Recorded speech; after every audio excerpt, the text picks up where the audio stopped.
Welcome to the last class of course P107, Introduction to Composition and Research, Georgia School of Preaching and Biblical Studies. Tonight's class will be a review of this semester, a brief review for the purpose of preparing you for the final exam. The final exam has 41 questions, but 71 answers. That tells you that some of the questions have more than one part to the answer. Each question is worth 1.5 points. There is a total of 105 possible points on the final exam. The final exam is comprehensive. Now, having said that, the final exam is not going to test every single solitary thing we have covered this semester. What it will do is cover information from every class this semester. Pieces of information. You should have everything that you need in the course notes and your notes to pass this test with a good grade. There's really no reason that you should not be able to make a perfect score on this test. It's not terribly hard. Do remember to get your research paper in on schedule. I look forward to seeing that. All right. By way of review, let's just go back to the beginning of the class, the beginning of our study, and emphasize that the whole point of this class is not to torture you with grammar, not to bore you to death with dry, dusty research sources. The whole point of this class is to do two things. Number one, to help you appreciate that correctly spoken and correctly written English enhance your ability to communicate the gospel of Christ, to communicate the message of salvation effectively and efficiently. If you go back and read the writings of some of the pioneer preachers and writers from the mid to late 1800s, the Restoration writers, you will find that some of these brothers write very effectively, but not very efficiently. And that was characteristic of the time. What they say is powerful, it's accurate, and it's challenging to read because they tended to write in what we would call academic speak. Painfully careful attention to meticulously precise grammar. I am not suggesting that you do not pay attention to grammar. What I am saying is that in the interest of efficiency in your communication, you don't do what some of them did. And we'll talk about those things as we go along. Correctly spoken and correctly written. And that's our focus in this class. Correctly written English enhances your ability as a gospel preacher to communicate not just effectively, but efficiently as well between you and your reader. For your reader to understand clearly what's in your mind, the message that you're trying to express, you need to express yourself accurately. Accuracy of expression is a key. It's the key for clear understanding on the part of your reader. It's tempting for writers and authors to say, well, it's up to the reader to get what I'm trying to say. That's not true. And that's not true because that's not right. You are the one, as the writer, as the author. You are the one trying to recreate in the reader's mind the image, the idea, the picture, if you will, in your own mind. So it's up to you to accurately express what's in your mind. If you do that, then the reader will have no difficulty or very little difficulty seeing clearly what you have in mind.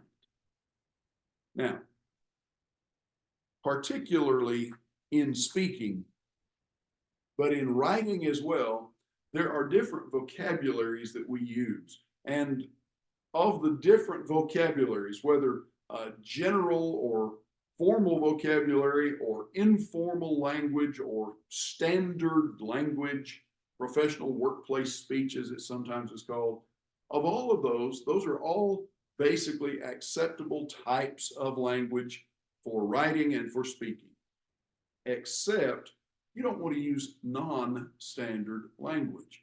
Non-standard language consists of obsolete words, archaic words, words that have gone out of common usage, slang terms, jargon that is specific to particular occupations or particular regions, things that fall into that category. You also don't want to use incorrect grammatical constructions.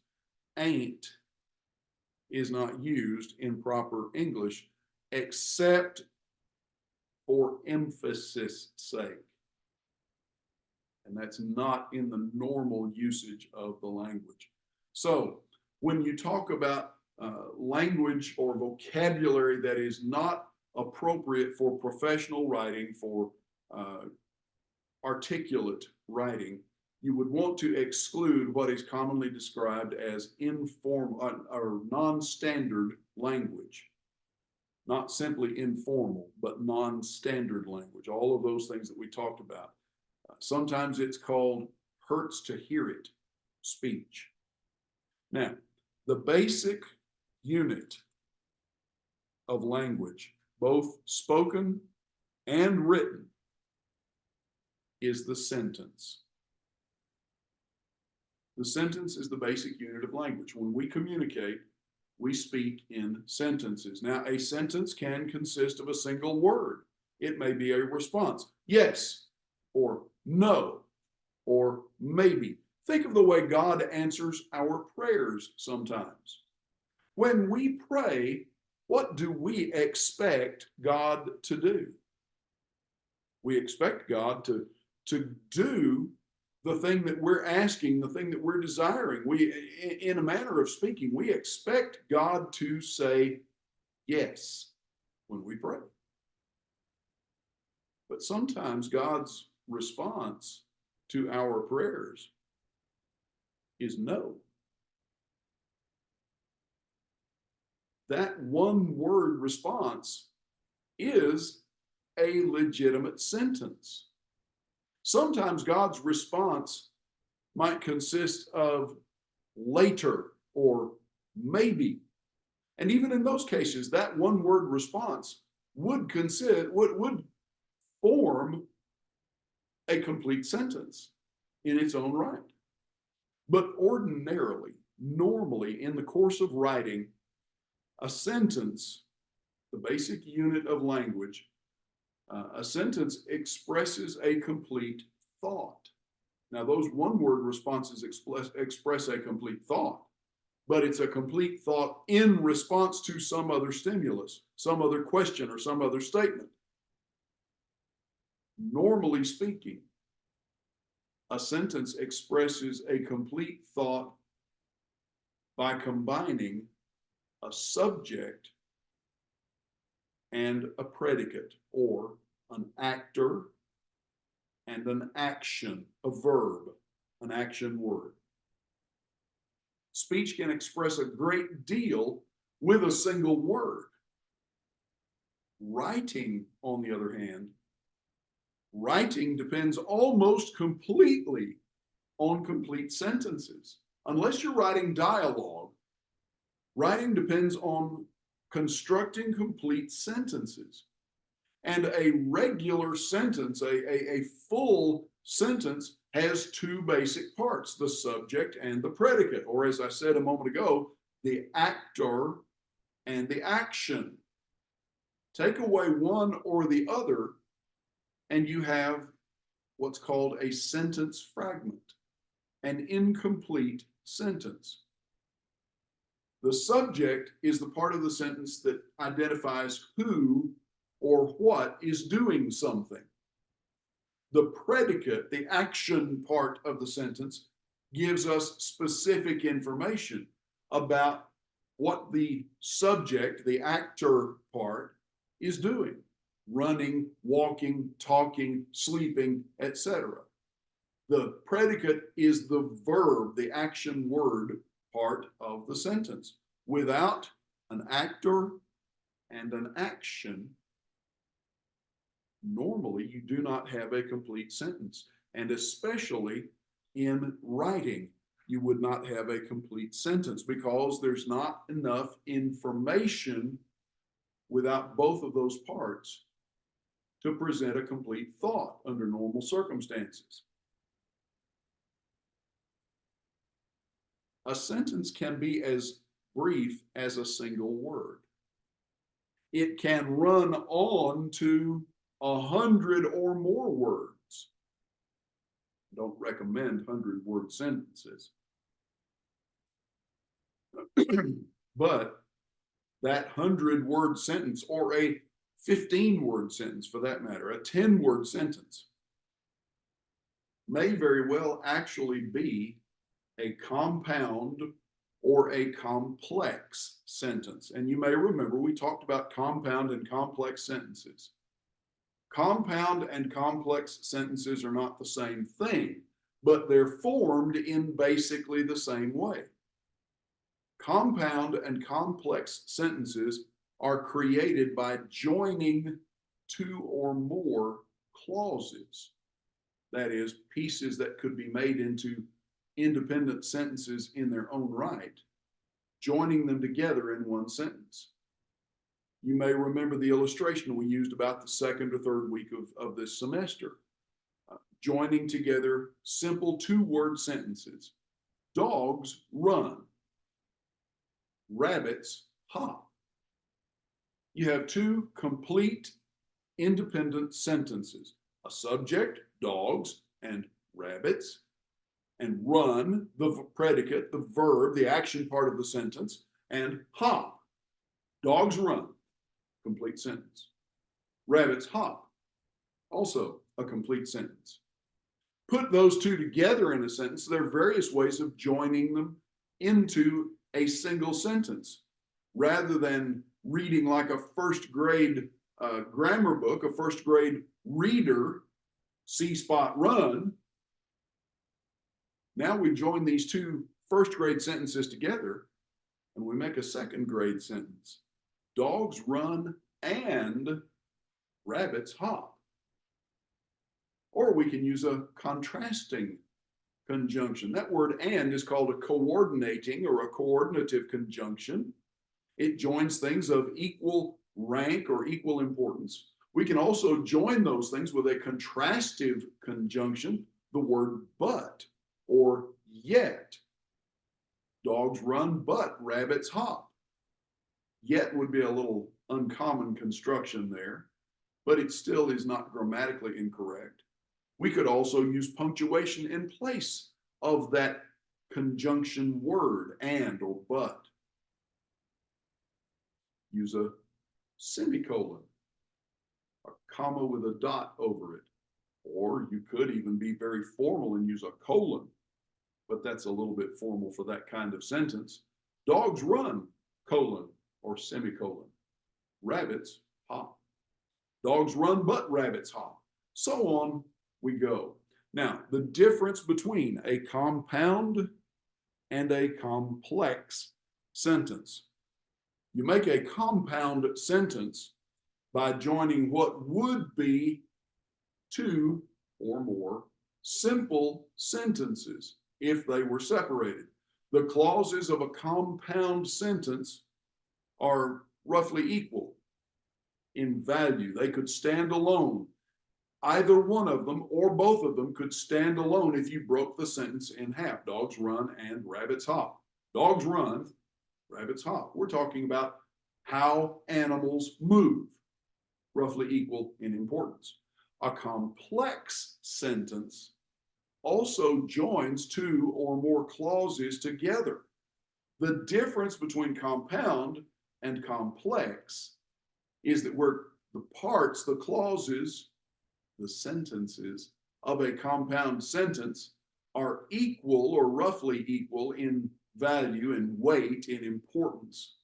In a complex sentence, you have one part, one clause that is the fundamental point, and the other clause or other clauses are of less importance. They add information, but they are not crucial to the basic communication, the basic sentence itself.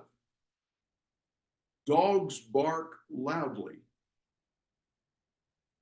The dogs live on the hill.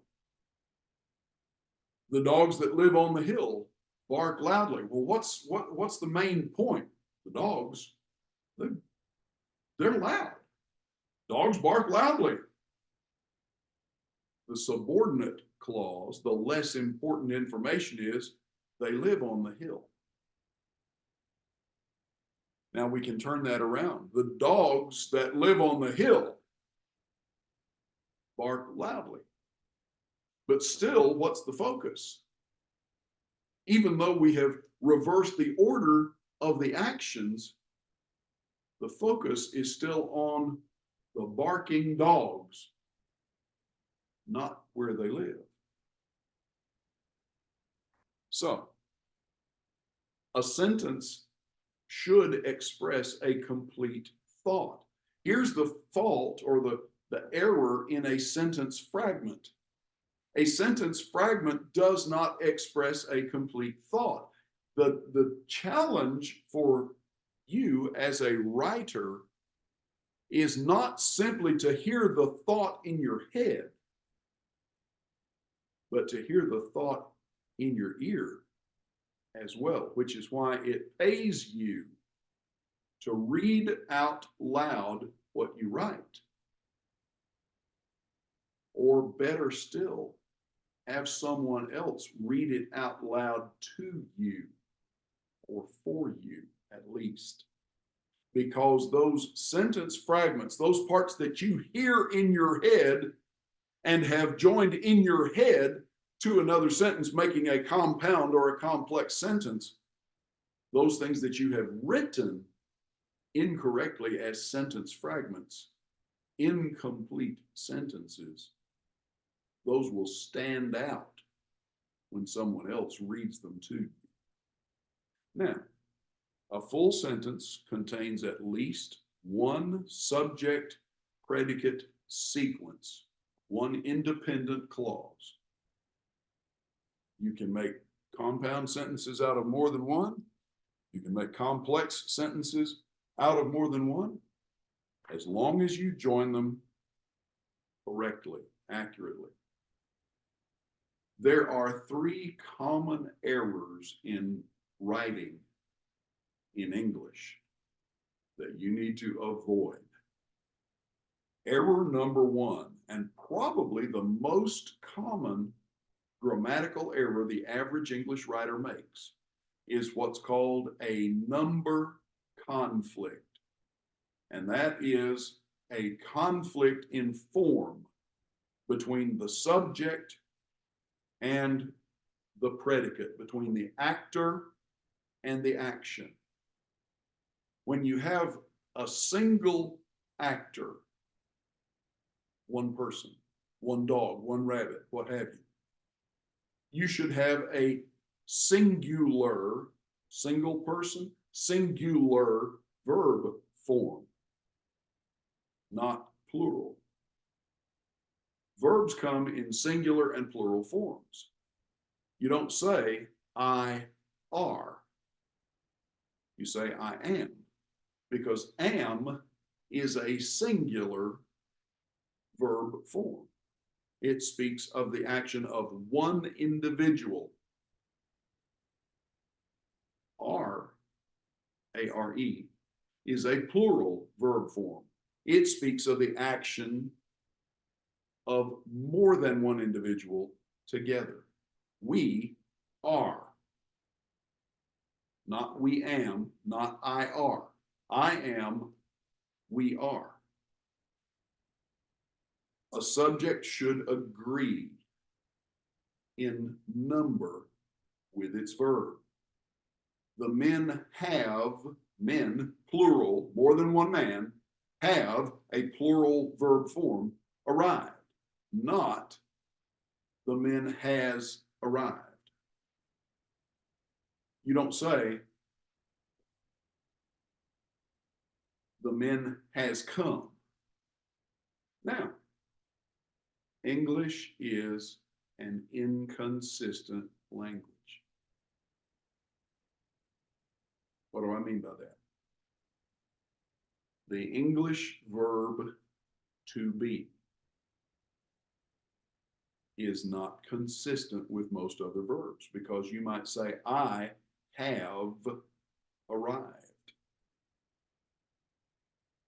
And in that case, have is singular. Have is not always a plural verb form. It can be singular or plural. The context of its use determines its number. Mistakes in subject-verb agreement, though, in number agreement, usually occur when a phrase or a clause comes between the subject and its verb. You have a plural subject, the workmen, plural, more than one. The workmen you sent to repair the faucet, a single faucet, what's the verb form?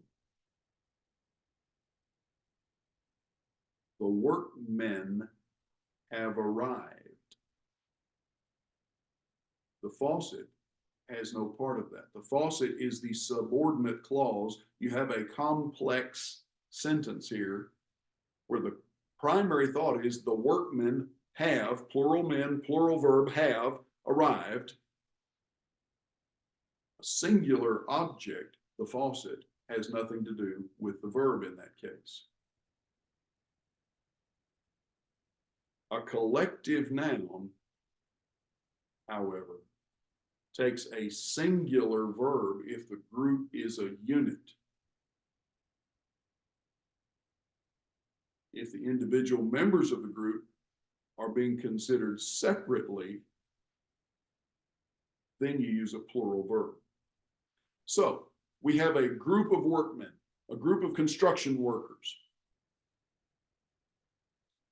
If we say a group of construction workers, we use a plural verb, plural, two or more, because workers is more than one. The construction workers have arrived, but we can collect those construction workers into a single group, the work party, and now we use a singular verb. The work party has arrived because we're not looking at the individuals, we're looking at the group as a whole. So, errors of number, mistakes of number. Mistake number one, most common errors to avoid.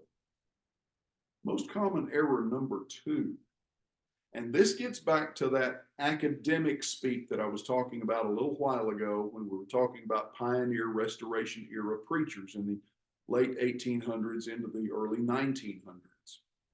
And that's the difference between the active voice and the passive voice.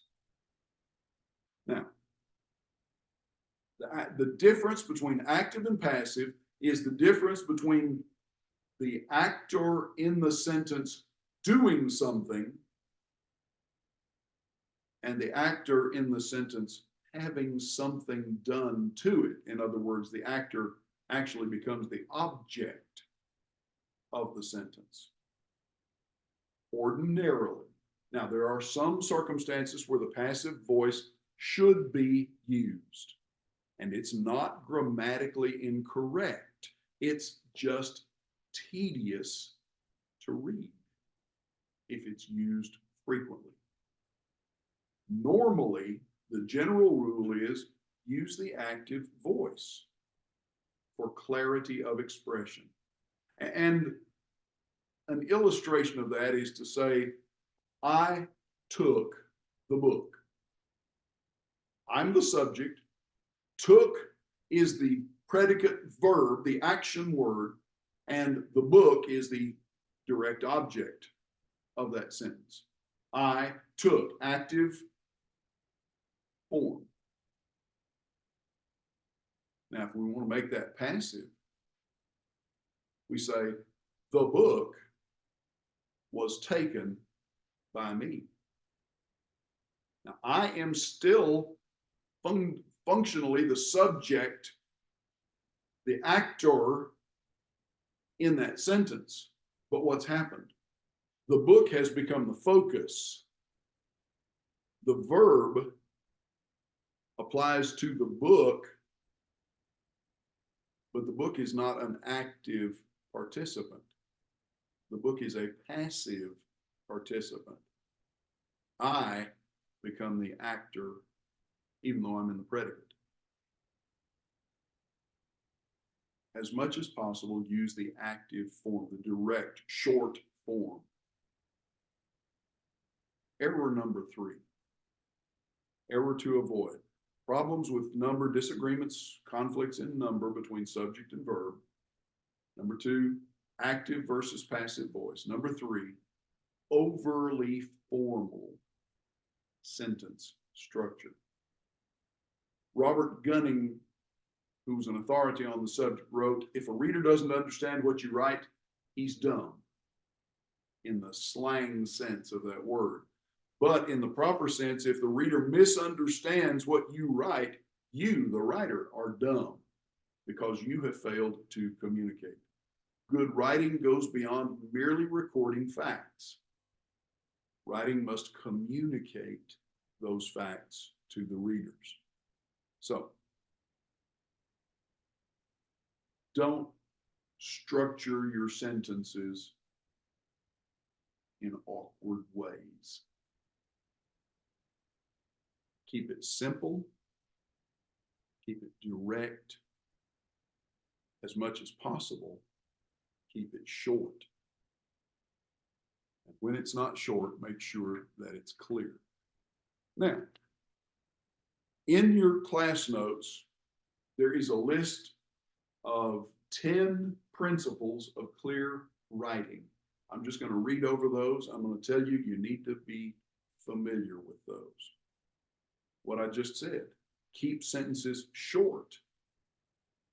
Sometimes you need to use a complex or a compound sentence, but where you can, prefer the simple to the complex. Prefer familiar words. Use familiar words. Don't go out of your way to find unusual or archaic or oddball words. Use normal words that everybody uses as much as possible. Now, if you're writing a technical paper, or if you're writing about some nuance of Hebrew grammar, or if you're writing a professional paper for an engineering project of some sort, you may have to use some specialized vocabulary that's necessary to that subject. But when you're not using language that's necessary to that particular subject, use normal words. Use normal vocabulary. Prefer the familiar. Avoid unnecessary words. Let me stop here. You've listened through 30 minutes of this class, this review, and you've heard a lot of unnecessary words from me. The reason for that is that I am trying to clarify as much as possible because of what you've got coming. The things you need to know. avoid unnecessary words in your writing. As much as you can, put action in your verbs. That is, prefer the active, not the passive voice. I'm doing, not it was being done by me. Write as you speak. Now, if you don't speak in correct grammar, learn to speak correctly so that you will write correctly. But write the way that people normally talk. Simple, direct, straightforward sentences. Use terms, use descriptions that your reader can imagine, can picture. If a car is a red four-door, tell the reader that it's a red four-door car, if that's germane to what you're writing about. If the sky was blue and the sunshine was hot, tell the reader that. Give the reader information that helps them picture what you are trying to communicate. Try to connect or tie in with your reader's experience. Now, if you are writing for someone in a foreign country who does not speak English, or if you're writing for someone who is an English speaker, but in India, for example, you may have a little difficulty communicating because our experiences are not always common. But as much as possible, try to tie in with your reader's experience. Use variety. Simple sentences are good. A whole string of very simple sentences can be monotonous to read. Write to express, not to impress. These are Gunning's 10 principles of clear writing. Keep sentences short, prefer the simple to the complex, prefer the familiar word, avoid unnecessary words. Number 5, put action in your verbs. Number 6, write like you talk. Number 7, use terms your readers can picture. Number 8, tie in with your reader's experience. Number 9, make full use of variety. And number 10, write to express, not to impress. So, what is a sentence fragment? We talked about this a moment ago. A sentence fragment is an incomplete sentence. It is a sentence that lacks a subject, or it lacks a verb, or it lacks key information to produce a complete thought. The corollary to that is that when we join sentences together using grammar, sometimes we fall into the error of creating what are called comma splices. That's where we take pieces of sentences and join them in sequence with commas to create a run-on sentence. A sentence fragment, a string of words that lacks a subject or a predicate, a defined construction.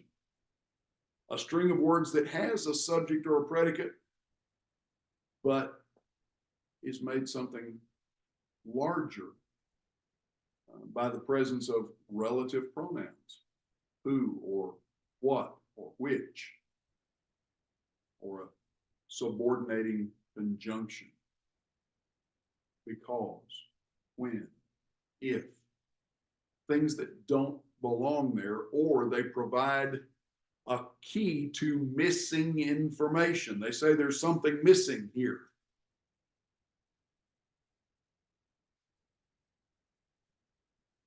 And there are examples of sentence fragments in your class notes. A comma splice joins 2 or more independent clauses, complete simple sentences, with a comma. A comma splice is not a bad thing in its own right. except that it creates a punctuation error that produces a grammatical error.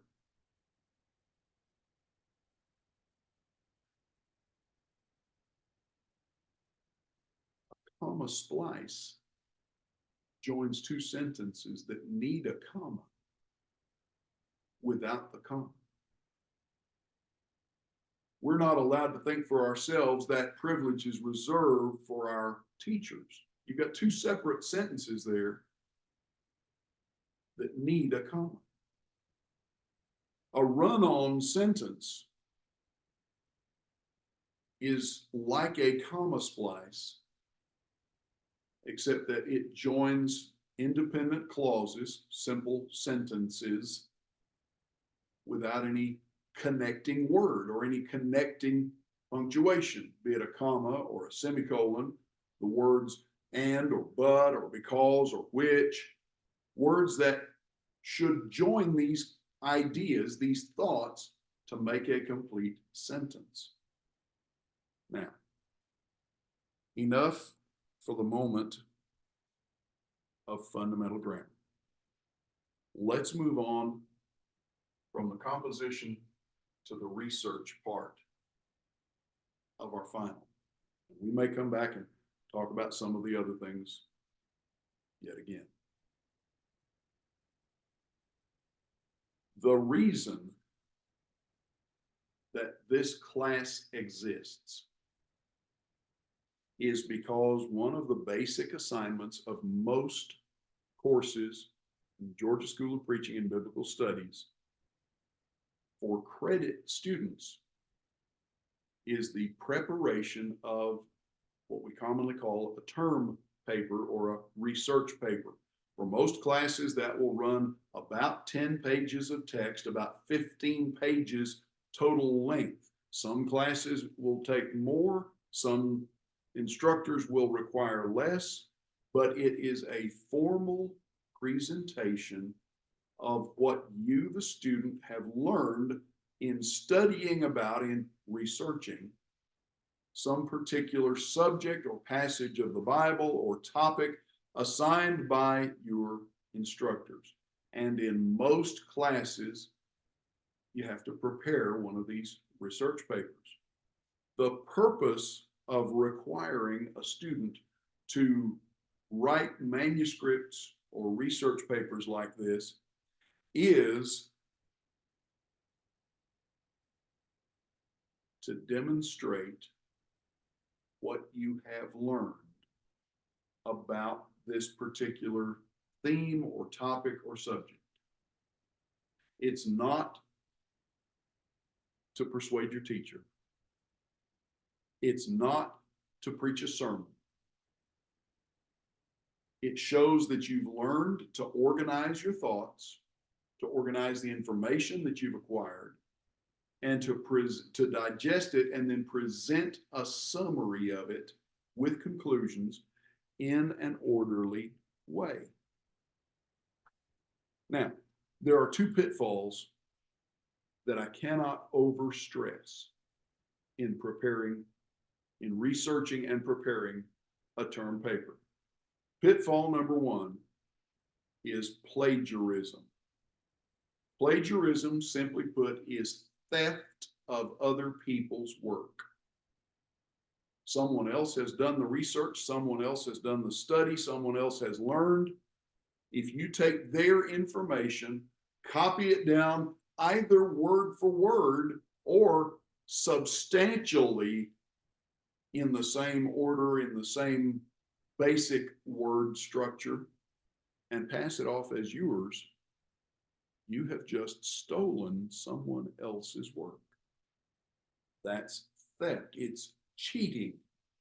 And if you look at the syllabus that goes with every class for this school and pretty much any university except Harvard, plagiarism is grounds for failure and even dismissal from the school. The second pitfall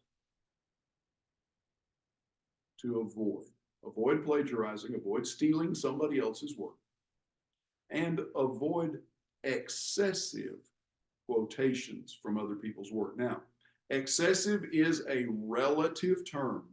Depending on the subject that you're studying and researching, it may be necessary for you to quote sometimes 2 or 3 paragraphs from someone else's information in order to present a complete thought or a complete picture of some aspect of your research. But normally, quotations from other people's work should be limited to 2, 3, 4 sentences, a paragraph at most. Because the object of the exercise is not to prove that you can quote someone else's work. The object of the exercise is to prove that you have read and understood and can explain how that person's work relates to what you're studying, how it impacts it. So avoid plagiarism and avoid excessive quotation. The purpose of the paper is defeated. The purpose of the paper is not to get a grade. The purpose of the paper is to show what you learned about the subject. Plagiarize or quote excessively, and you've defeated the whole object of the exercise, and your grade will reflect that. Now, a format, and we've talked about Turabian or the Chicago Manual of Style, and we've talked about modern language, MLA, and American Psychological Association, APA formats. We did that again last week a little bit. The purpose of a format is simply a set of rules, a set of guiding principles to present information in a uniform way. It doesn't matter if we're talking about Turabian or MLA or APA. The object, the purpose, is to organize information into a readable form. It is to direct the reader to the original sources from which you learned that information, and it keeps you, the writer, the student, frankly, it keeps you honest by requiring that you use legitimate, documentable, checkable sources, and that you don't, as ChatGPT and as Google's AI assistant and various others have demonstrably done, you don't just make things up out of whole cloth, out of thin air. Those purposes are the reason for all of these different formats. The 3 most common, as I mentioned, are the Chicago Manual of Style, or Turabian, named for Kate Turabian, or Modern Language Association, MLA, and APA, the American Psychological Association. And if you have any college background, you're probably aware that most schools or most universities, schools within universities, will tend to standardize on one or the other format. Older schools tend to lean toward Turabian or MLA. Social sciences schools tend to lean toward APA. And that's just typical of most colleges and universities, as well as most Bible schools for that matter. There are 4 things that you need to know before you ever begin to actually write a research paper. And those 4 things, you need to know what you're going to write about. You need to know your subject, your topic, if you will.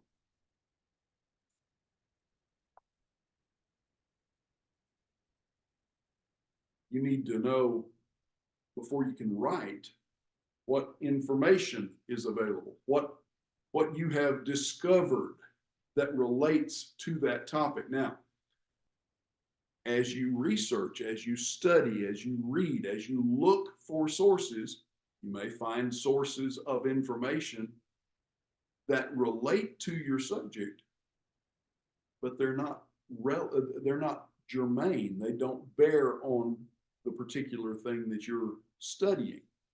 May be interesting. They might even be related, but not germane, not pertinent to your particular point.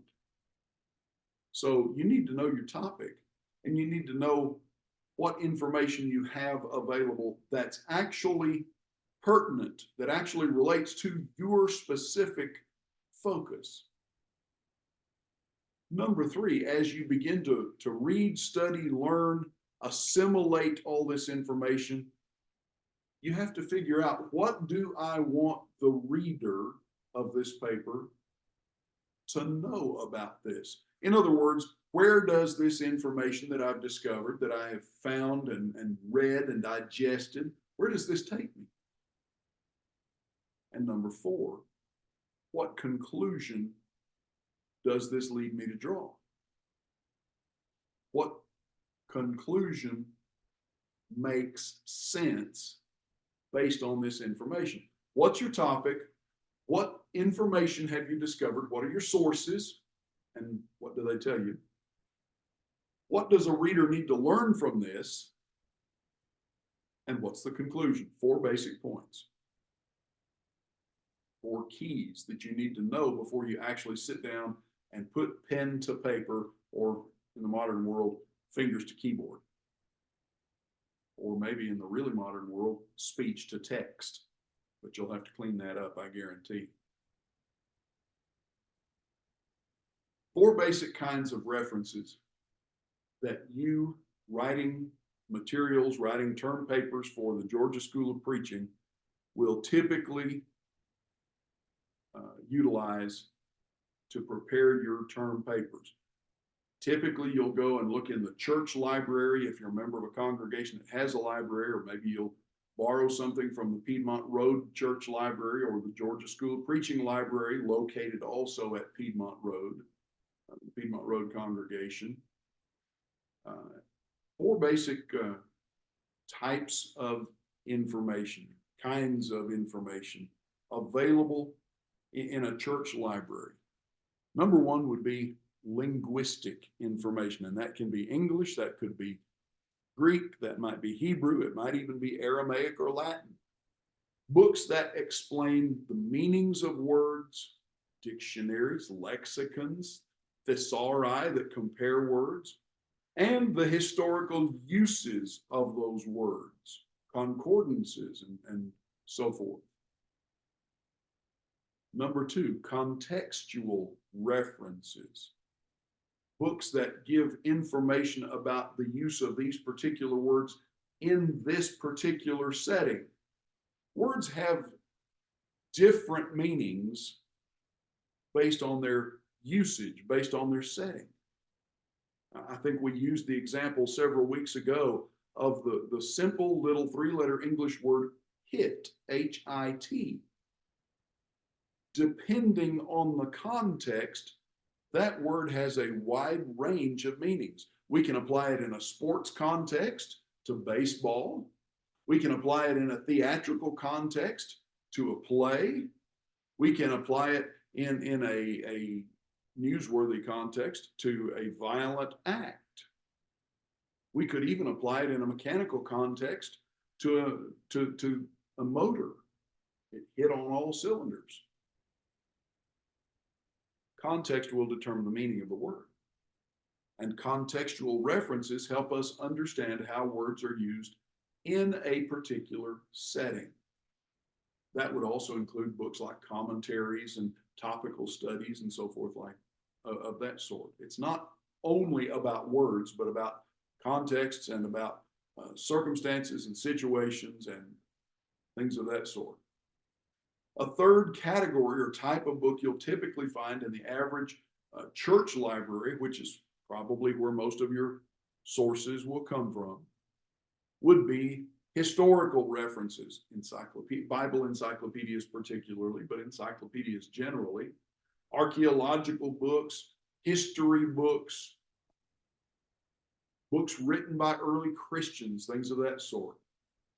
And then the fourth category are what we might call hermeneutical references, books that tell us principles to interpret things accurately.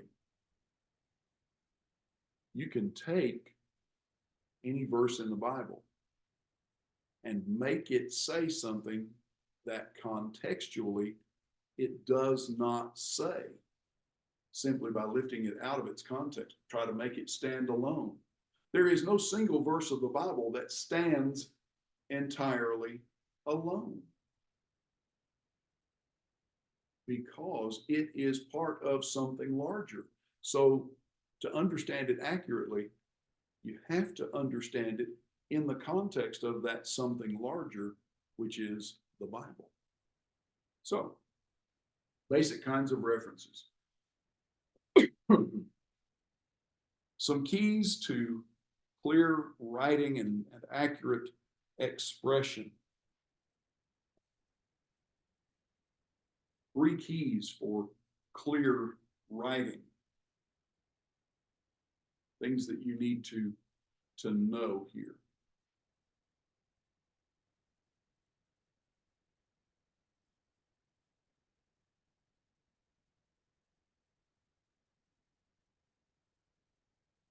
Pardon me just a minute. I'm having to look through my own notes to make sure I express this accurately.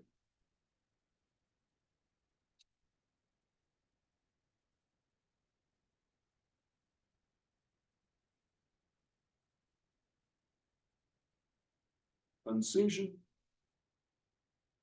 cohesion, and coherence will make your writing clear. Concision means getting rid of unnecessary words, not unnecessary information. Get rid of that too. But concision is getting rid of unnecessary words, cutting off words that you don't need. That's the difference between the active voice and the passive voice on a simple level. But that's also getting rid of redundant expressions, things like each and every, or first and foremost, full and complete, things of that sort. Getting rid of meaningless words, words that are simply not needed in the context. Getting rid of phrases or entire clauses that could be replaced by a single word or a couple of words. You can say that something has the ability to make things clear, or you can say that something can make things clear. Concision would lead you to say, this can make that clear. Much more concise. Cohesion takes concision, those essential words, and makes those words stick together. Cohesion describes how the sentences in a paragraph and the paragraphs in a section of your research paper and how the sections of your research paper stick together, how they connect in a clear flow, in a clear order. Coherence, concision, cohesion, stick together. And coherence, stick together in order. Coherence has to do with focus, the orderly progression of thoughts. Now, you can gather up a lot of pertinent information and simply pour it out on paper. And you may have lots of useful, helpful information there. But if it's not presented in an orderly way, it's hard to draw a logical conclusion from the information that you present. The purpose of writing is to recreate in the mind of the reader the image that is present in the mind of you, the writer. That's the whole object of the exercise here. Now,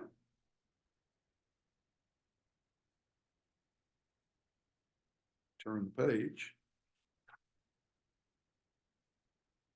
And let's talk a little bit about outlining.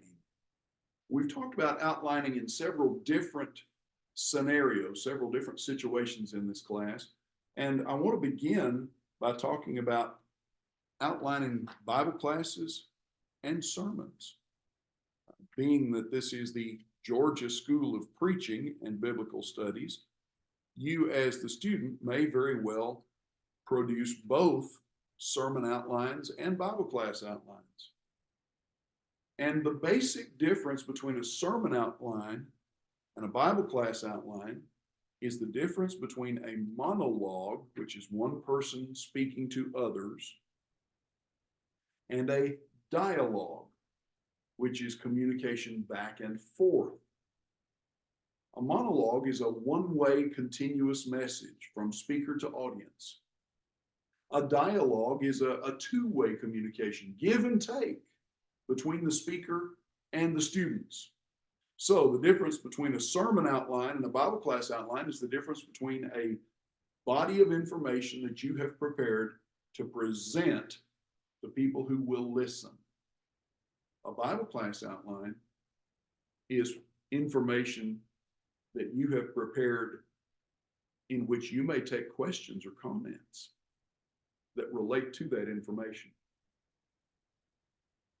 Structure, when we apply it to outlining, to sermons and Bible classes and so forth, structure is not a rigid formula. Now, I have presented, among other things, Barnes' Basic Outline several weeks ago, and you may remember that has an introduction and a thesis or topic statement, and then a text or body section with point 1, point 2, point 3, and sub points A and B, and sub points 1 and 2. And for every point that has a number, there has to be a second number of that rank. So you don't have Roman numeral 1 and then capital A and then go to Roman numeral 2. You have Roman numeral 1 and capital A and capital B. And if there's not a capital B sub point, then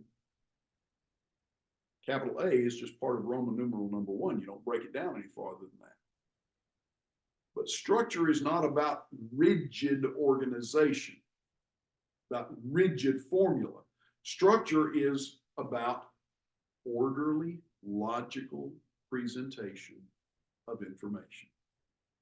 If bullet points work better for you, or if entirely numerical outlining, point number 1, sub point 1.1, sub point 1.1.1, and 1.1.2, if that works better for you than Barnes' Basic Outline or something like that, fine.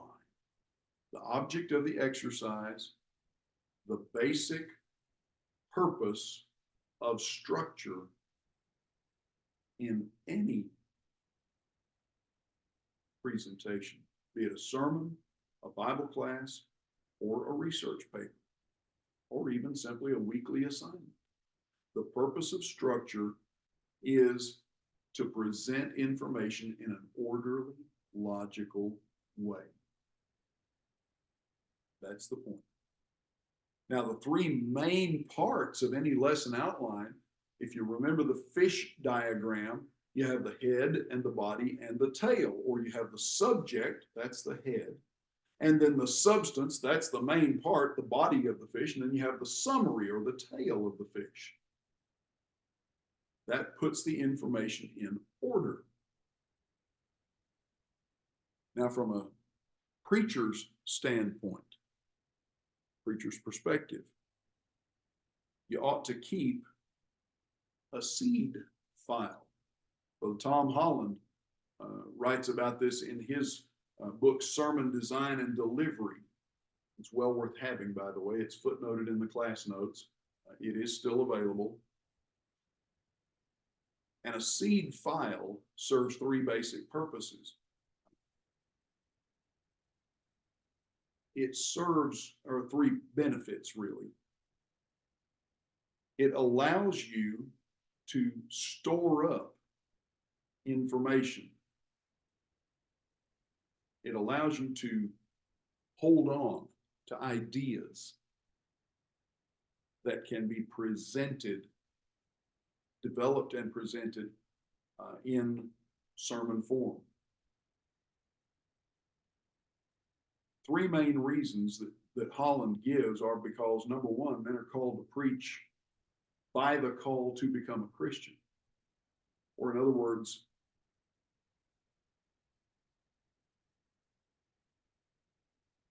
the message that inspires us is the message that guides us in what we do. What shall I preach? What shall I teach? Sometimes ideas just overflow.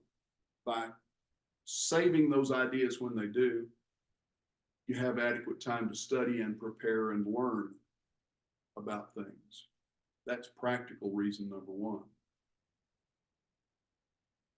Practical reason number two, if you will lay these things out or list them in a seed file on a single sheet and compare that to the things that you have already taught or preached or presented, that allows you to identify any shortfalls or any shortcomings in your teaching diet, your sermon diet, what you're preaching. It lets you see the spectrum of your preaching and your teaching, the whole perspective. And number three, by keeping a seed file, it also allows you time to collect, to identify and collect, and more than that, to digest information about these various topics that you otherwise might not be able to use to your advantage. Some topics never lose their importance. Some topics are never passé as far as God is concerned. There are some topics, biblical topics, that we need to repeat and repeat and repeat and repeat.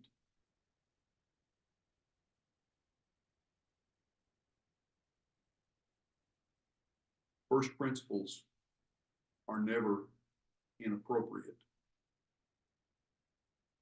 A steady diet of first principles is incomplete.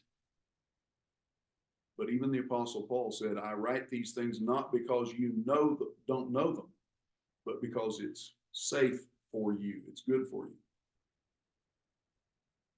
Teaching about Christian living, about Christian responsibility, about the joy of Christian living, hope, peace, the subject of heaven, where we're going, why we want to avoid hell. All of these things are appropriate to a sermon diet and a seed file. Different ways of approaching them can become very effective ways of teaching old truths, as Brother Franklin Camp used to say, in new robes. Now, there are 4 purposes in every sermon, every Bible class, every bulletin article, every magazine article, every manuscript other than a research paper, which is to show what you've learned. But in everything else that you write, from a preacher's point of view, there are 4 purposes that you need to keep in mind. You want to inform your reader, or if you're speaking, your hearer, of their personal responsibility to God, to Christ, to fellow Christians and fellow human beings, and to themselves. We live in a time when a lot of people seem to think the only responsibility they have is to themselves, and that's only to their own personal satisfaction and not their eternal benefit. But we must not discount God and Christ and humanity at large and the brotherhood in general, as well as the individual. So every sermon, every Bible class, everything you write needs to take into account that responsibility to inform or educate. Number 2, the object of the exercise is to convince, not just to inform, but having informed, to convince the reader, to convince the hearer of the truthfulness of what you write, of the scripturalness of what you're suggesting, of the error in something that is incorrect. Number three, having convinced them, you want to stimulate them to greater zeal, to demonstrate more love for God and more love for fellow men. And that should then lead you to persuade, number four. Inform, convince, stimulate, and persuade. Persuade them to obey God's will, to do what God designed and intended that person to do. Now, there are four basic types of sermons that we have talked about in the course of our class. This is not a homiletics class. This is not a sermon preparation class, but there is a lot of overlap between preparing sermons and preparing research papers. A lot of the same processes go into this. And in what you write, you will, if you write consistently, preachers should write. Just my opinion. It sharpens your analytical abilities. In your writing, you'll address these same four basic purposes or styles of preaching. You just do it on paper. You have textual articles, textual sermons that deal with a particular passage or text of the Bible. And they take it apart, they explain it in its context, and make an application pertinent to the 21st century. Topical sermons, topical articles deal specifically with what the Bible says from Genesis to Revelation, or from Matthew to Revelation, or within the context of 1 Corinthians or what have you, what the Bible says on this particular topic, this particular subject. But you want to take into account what God's word says, not merely your own opinion or the opinion of some writer or celebrated author or preacher or what have you. What does the Bible say about this? And what does it say in context? Third, expository writing, expository sermons. Expository writing, in one sense, would be producing a commentary on a particular section of the biblical text. It might be a few verses, it might be a paragraph, might be an entire book, could be the entire Bible. Brother Jim Shearer, some years ago, produced a commentary on the entire Bible in one rather large volume. Burton Kaufman, over the course of about 40 years, managed to produce an entire commentary from Genesis to Revelation. Many, many volumes. A lot of good information. That was expository writing, just as expository preaching takes an entire segment of the Bible and explains it and then applies it in context. The fourth type of sermon or Bible class or article is what we call a narrative sermon or a narrative article. That is a storytelling format, but the importance in that storytelling, that narrative format, is not to leave the reader, or in the case of an audience, the audience hanging to draw their own conclusions. Present the story. It's a vivid way. Jesus did this in parables.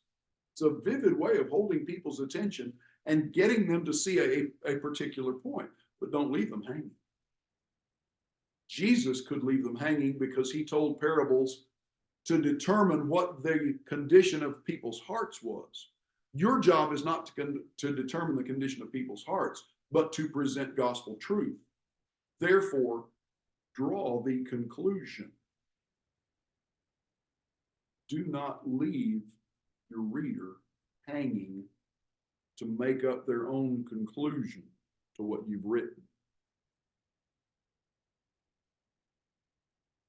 And that is the inherent danger in narrative preaching and narrative writing. Now, I talked a minute ago about the average church library. You can find a lot of good information in a typical public library, a lot of good, usable biblical information in a typical public library. But a public library's collection is going to be far wider than the church library, than a theological library, because it encompasses things that have no relation to the Bible whatsoever. And I'm not talking merely about the children's section and the fiction section, which in a public library is usually a half to 2/3 of the entire collection, because that's what most people want to read, are stories. A theological library is a study library, a research library. And its purpose is to collect, to aggregate information about the Bible, information relating to the Bible and biblical subjects. It's not an ordinary library. It may include books, articles, magazines, videos, all sorts of things. You can even get a library on your computer. All you have to do is download e-sword, for example, and you have readily available to you an enormous library of standard, older, denominational, primarily Protestant reference works. Many of them are good, but take them for what they are. A theological library typically offers some kind of an index, a card catalog or an electronic catalog of some sort that tells you what information is there. You can search textually, you can search topically, you can search by title, you can search by author's name. It lets you look at the various contexts of any statement in the Bible. And there are 4 basic contexts to every statement in the Bible. The first context starts at Genesis and ends at Revelation. It's the Bible, the whole Bible. We need to understand any statement in the Bible in that context. This is God's Word. We narrow that down by asking a second question. Is it in the Old Testament or the New Testament?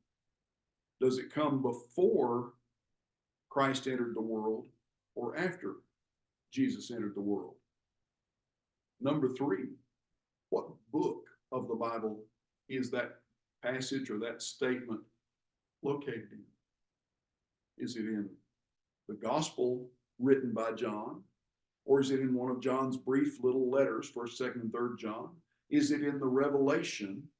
Or is it something that Ezekiel wrote 750 years before John, or 650 years before John lived? What's the context there? And then the 4th context, Bible, Testament, book. The 4th context is the immediate context, the verses before and after, the paragraph in which the statement is found. 4 contexts of every verse in the Bible. Now, let me move along a little bit. We talked about sermon design and sermon construction a little bit, though this is not a homiletics class. But I want to talk about sermon planning just a moment. And we have done some of that in the course of this class. Let me find the notes that I need.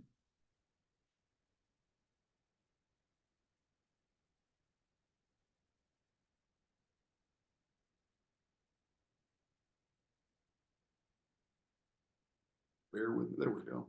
Bear with me just a moment there. 3 basic objectives, 3 goals in planning sermons. Planning should contribute to feeding the church the whole counsel of God. Why are we talking about sermons?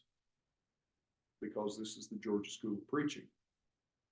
Why are we talking about sermons in a course on composition and research? Because if you preach, you should write. And in your writing for the benefit of the church, whether it's a bulletin or a blog or articles in a magazine or preparing class material or what have you, what you write should contribute to feeding the church, but not just feeding the whole counsel of God, a balanced variety of all biblical topics. It also provides you, purpose number 2, it provides you a sense of direction, an understanding of where you're going. Too many preachers and too many writers preach and write at random. They begin each week, or sometimes come to Saturday, wondering, well, what shall I preach this Sunday? They come to Friday when the bulletin article is due and the secretary is waiting. Well, what shall I write about this week? Have some sense of direction. Know where you're going. That's purpose number 2, objective number 2. And number 3, you want to cover the whole counsel of God. You want to do it in an orderly way with a direction, a purpose in mind. Number 3, you want to take into account the needs of the local church, the needs of the local congregation, both individually sometimes and as a body overall, particularly as a congregation. Now, there are a number of things that can be very helpful to you in that. Sometimes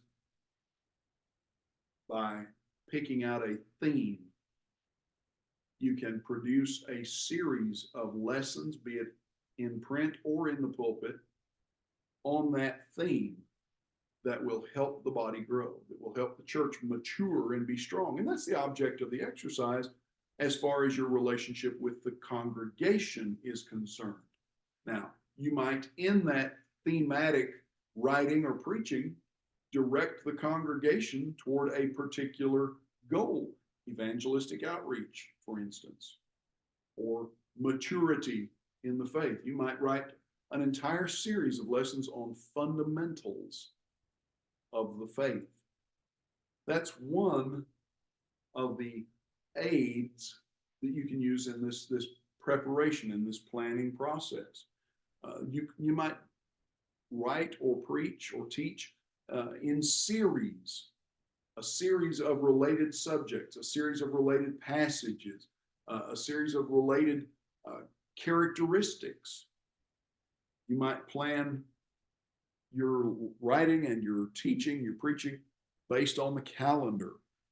First Sunday, first principles sermons. That's an easy way to remember such things. All of these things can aid in planning that writing and that preaching, that teaching. Now, there are 2 main categories to Bible class planning and development. And those 2 categories basically break down to an individual class, planning for the adult auditorium class, for example, or planning for the congregation as a whole. Oftentimes it falls to the preacher, even in an organized congregation with mature elders and deacons. Oftentimes it falls to the preacher to lay out an entire curriculum for the whole church, from cradle roll to 80, 90-year-old adults. In that, you need to know who you're planning for. It's very simple in that respect. When you begin to prepare, and Bible class preparation has to do with writing.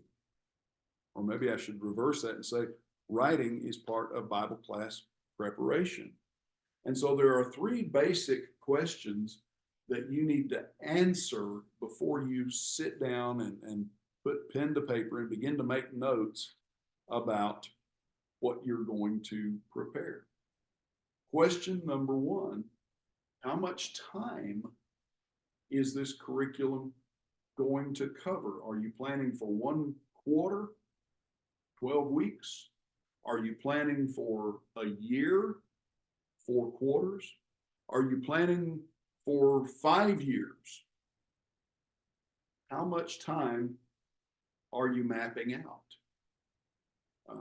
Number two, what age range are you preparing for? What age range are you writing your Bible class material for? What age range are you composing